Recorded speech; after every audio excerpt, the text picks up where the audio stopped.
کا علم زیادہ ہے یا ہمارا؟ نبی پاک صلی اللہ علیہ وسلم کا. انسان کی فطرت کو اللہ زیادہ جانتا ہے یا ہم؟ اللہ. اب دونوں کے رشتے کی بات کرتے کہ میاں بیوی کا رشتہ کیسا ہونا چاہیے. میں ایک آپ سے سوال کرتا ہوں، بتائیے کیسا رشتہ ہونا چاہیے؟ جس بچی کا آپ کے گھر میں آپ کے علاوہ اور کوئی ہے ہی نہیں، میں مثال دے رہا ہوں، تو اس کی عزت کی حفاظت کس نے کرنی ہے؟ شوہر نے. خوراک کا انتظام کس نے کرنا ہے؟ شوہر نے. اس کے لیے ہر چیز میں اس کی شکایت کس نے سننی ہے؟ شوہر نے. وہ ماں باپ کے خلاف بھی بات کرے گی، وہ بہن بھائیوں کے خلاف بھی بات کرے گی. اب تیش میں آ جائے، آپ اپنے ماتحت کی بات سنے بغیر تیش میں آ جائے تو سننی ہے نا. جس مرد میں سننے کی ہمت پیدا ہو جاتی ہے نا بیوی کی باتوں کو، جھگڑے کم ہوتے ہیں، جھگڑے بلکہ ختم ہو جاتے ہیں. مرد اتنا کہہ دے نا میں دیکھ لوں گا، بات ختم ہو جاتی ہے. اور مرد اگر یہ سنے نا چپ کر تو غلط ہے، تو یہ دل کو دور کرتی ہیں یہ باتیں. سیدنا حضرت امام حسن اور سیدنا امام حسین کے دروازے پہ چلتے ہیں. ہم اپنے سرداروں سے پوچھتے ہیں کہ میاں بیوی کا رشتہ کیسا ہونا چاہیے. حضرت امام حسن پاک کا جھگڑا ہو گیا، اپنی بیوی سے جھگڑا ہو گیا.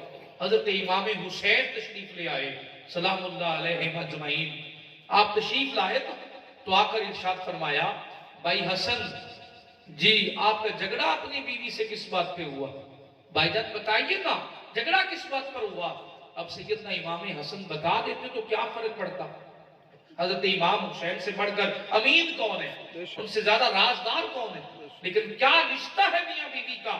جب یہ لفظ پوچھے نا کہ آپ کا جھگڑا کس بات پہ ہوا، سیدنا امام حسن نے فرمایا جوانوں یہ بات دماغوں میں نہیں دلوں میں لکھ لیجئے. حضرت امام حسن نے فرمایا بھائی حسین وہ میری بیوی ہے، اور اللہ نے فرمایا ہن لباس لکم وانتم لباس لہن، وہ میرا لباس ہے میں اس کا لباس ہوں، میں اس کے عیب تمہیں کیوں بتاؤں؟ یہ کس نے کہا؟ امام حسن نے فرمایا. یہ کس نے فرمایا بولیے؟ میں اپنی بیوی کے عیب آپ کو کیوں بتاؤں؟ اس دن حضرت امام حسین کہتے مجھے یہ آیت سمجھ آئی ہن لباس لکم وانتم. اس کی تفسیر مجھے میرے بھائی نے سمجھا دی. کہا کہ ہماری آپس کی بات ہے، میں اپنی بیوی کی برائی عیب آپ کو کیوں بتاؤں؟ وہ میرا لباس ہے میں اس کا لباس ہوں. آپ فرماتے ہیں میں خاموش ہو گیا. چند دن گزرے اس عورت کو طلاق دے دی حضرت امام حسن پاک نے. وہ اپنے قبیلے میں چلی گئی. پھر میں آیا، پھر آ کر کہا بھائی اب تو وہ آپ کے نکاح میں نہیں رہی، اگر اب بتا دیں کہ جھگڑا کیوں ہوا تھا. تو حضرت امام حسن تیری عظمتوں پہ قربان، سردار جنت کے ہیں تو یہی ہے، کیا شان ہے آپ کی. فرماتے ہیں بھائی حسین جب نکاح تھا تو وہ میرا لباس تھی میں اس کا لباس تھا، پردہ ایک تھا. اب جب طلاق ہو گئی ہے وہ ہو گئی ہے غیر محرم، تو ہم اپنی مجلس میں غیر محرم کا ذکر کیوں کرے؟ چل کوئی اور بات کریں. نعرہ تکبیر، اللہ اکبر، نعرہ رسالت، یا رسول اللہ، نعرہ حیدری، یا علی، جشن عید میلاد النبی زندہ باد. اور ہماری اوقات کیا ہے؟ ہم بیوی کی برائیاں دوسروں کے آگے بیٹھ کے چر چر چر چر گلے شکوے، عورت شوہر کی برائیاں، دوست ملیں گے تو بیڈ روم کی باتیں، نان سینس. کس دن بڑے ہوں گے آپ؟ پرسنل کمرے کی باتیں دوستوں کے سامنے، سہیلیوں کے سامنے.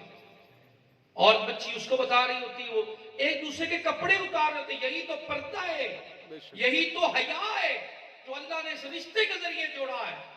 اپنی زندگی کے اندر میچورٹی لائیے. دین آپ کو اور ہمیں وہ منظر دکھانا چاہتا ہے جو ہم نے کبھی سوچا ہی نہیں ہے. رات میاں بیوی اکٹھے گزارے، صبح غسل کر رہے ہوں، ہر قطرے پہ اللہ کی رحمت برستی، ہر قطرے پہ اللہ کی رحمت برستی.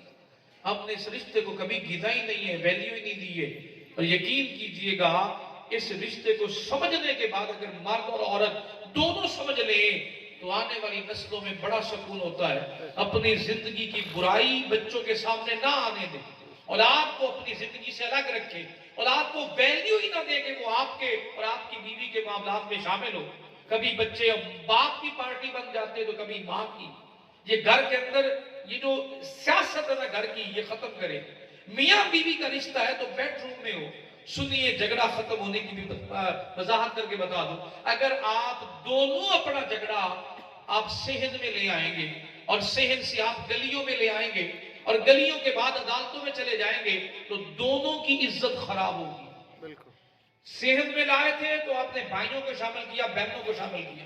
گلیوں میں چاہے تو آپ نے ماں باپ اور دوسرے علاقے کے لوگوں پنچایتوں کو بلا لیا، جب عدالتوں میں گئے تو آپ نے ججوں کو شامل کر لیا۔ اب آپ کا رشتہ ختم نہیں ہوگا، دنیا کی کوئی طاقت بچا ہی نہیں سکتی ہے۔ رشتہ کب بچنا ہے؟ آپ کسی کے سامنے بات ہی نہ کریں، دونوں بیڈ روم میں بیٹھ جائیں، صرف 5 منٹ دیں ایک دوسرے کو، بیوی کی بات سن لیں پھر اپنی بات بتا دیں، جھگڑا 5 منٹ میں ختم ہو جائے گا اور آپ کا رشتہ پہلے سے بھی زیادہ خوب چلتا رہے گا۔ سبحان اللہ۔ ہماری سب سے بڑی برائی یہ ہے جو ہم کرتے ہیں، اور یہی ہے کہ آپ میں مل گیا تو میرے سامنے میری بیوی ایسے ہے، میری بیوی ایسے ہے، اور بیوی کو اگر کوئی مل گئی تو محلے میں سب کو بتایا نہیں کہ میرا شوہر ایسا ہے، میرا شوہر ایسا ہے۔ کس دن اس پردے کو سمجھیں گے؟ اللہ نے یہ بڑی عزتوں والا مقام رکھا ہے، اور جو یہ سمجھ جاتے ہیں ان کی پھر اپنے نہیں غیر بھی عزت کرتے ہیں۔ یہ واقعی دونوں میاں بیوی بڑی محبت سے اور بڑی راحت اور بڑے سکون سے زندگی گزار رہے ہیں۔ عاشقان رسول تاجدار کائنات صلی اللہ علیہ وسلم نے نکاح فرمائے، اور کوئی بھی آپ کی